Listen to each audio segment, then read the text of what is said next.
alaykum. Biz o'tgan safar homiladorlik davrida davolansa bo'ladimi degan savolga javob tarzida videorolik tayyorlagan edik. O'sha videoroligimizdagi savol kelibdi.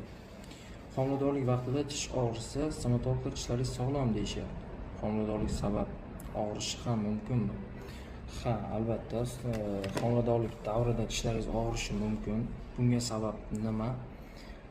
Sizda endokrin bezlardan ishlab chiqariladigan gormonlar bor. Estrogen, progesteron. Bu yerda gormonalniy o'zgarish prosessi kechayotganligi uchun og'riqlar beradi.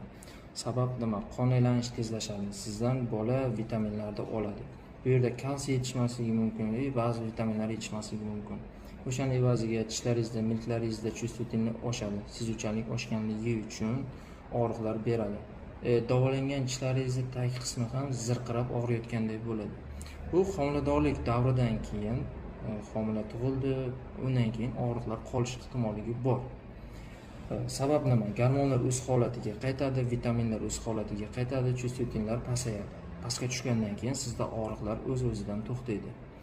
Savollar uchun kattakon rahmat. Savollaringiz bo'lsa, bemalol izohda qoldirishlaringiz mumkin. Instagram sahifamizga obuna bo'lib qo'yishni unutmang. Salomat bo'linglar.